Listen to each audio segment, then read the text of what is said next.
mga pumuluyo sang syudad at hag ang hibalo sa mga sarang mahimo sa tion sang linog. Nakatutok, John Sala. Ginpuhag ang pungsod sang 6.4 magnitude nga linog nga nagluntad kahapon kung sa diin padayon pa ang rescue operations ilabi na sa probinsya sang Pampanga nga labi nga nahalitan. Diri sa syudad sang Iloilo may pilaman ka mga nagakabalaka sa posible halit sang linog. Apang para kay Roldan isa ka pamatanon, hindi malikawan ang amusini nga insidente. Ang importante na kahibalo ini sa dapat himuon. Malagyo sa building nga ginapungkuan ko kag maato sa area nga marayo sa building. Para naman kay Ryan trabahante sa isa ka hotel sa syudad. Bangod sa kakulba nga dalas ang natabo nga linog sa Pampanga, alerto man ini sa mga sarang niya mahimo. Makadto sa lugar nga kung diin safety ka, para mapalayo ka sa mga disgrasya. Sunod naman kay Manang Grace kag Manong Joel nga nagabaligya sang balot malapit sa isa ka building sa distrito sang Mandurriao. Bata pa lang sila, nakabalo na sila kung ano ang himuon sa tion sang linog. Madlagan lang eh. Kag magpanago sa dalom lamisa. Malayo kayo, kadto ka sa open area eh. Kag magdra ka lang magtindog. Para malikawan mo matumbay. Sa madasig nga pag-uswag sang syudad sang Iloilo, madamo man sa mga estruktura kag establishmento ang ginpatindog kung sa diin posible manginhalit sa tion sang linog. Upod kay Cirilo Rinduque, Sean Sala.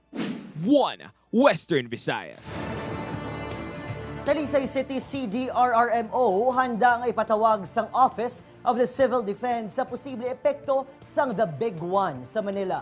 Grupo sang mga rescuer iga destino sa Pasay sa tion nga kinahanglanon ng bulig. Yaring report.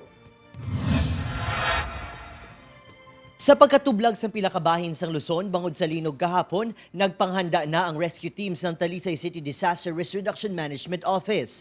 Ginkomisyon ang grupo sang Office of the Civil Defense nga magresponde sa ginapabot nga The Big One. Isa ka makusog nga linog sa bahin sang fault line sa Metro Manila kag Luzon. Do Pasay area ang amon nga deployment. So pero subject na for confirmation kag depende na sa aton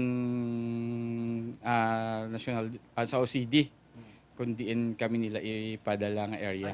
12 sa iya grupo ang handa sa search and rescue deployment tion nga magpatawag tabang ang OCD. Sa natabo kagapon, wala man sila may nabaton nga opisyal nga request agon magbulig sa nagapadayon nga operation. Ang siyempre ang pag naglinog ang aton kinabrahan, hindi ta magpanic o nagid presence of mind, hindi magpanic. Always remember ang aton nga tatlo is ang duck, cover and hold. Ang Talisay City Rescue Unit ang nagbulig man sa landslide nga nagluntad sa Naga, Cebu. Natuon ang ilay hibalo sa mga kritikal nga operasyon pareho sang landslide kag linog. Nagapadayon man ang paglibot sang grupo sa mga kabaranggayan sa pagpalapnag sang duck, cover and hold position nga ginakabig SOP tion maguyog ang duta. Kay sa subong daw ang lakat sang aton nga panahon perti nagid ka daw ka garot nagid bala kadamo na sang kalatabo. Ti ina mga sign na subong na tabo dito sa Kwan sa Manila. Daw pagbuot na ni siyang mga Diyos, daw kadamo nagid man siya makasasala nga mga tao. Upod si Reynald Castillo, Adrian Prietos. 1 Western Visayas.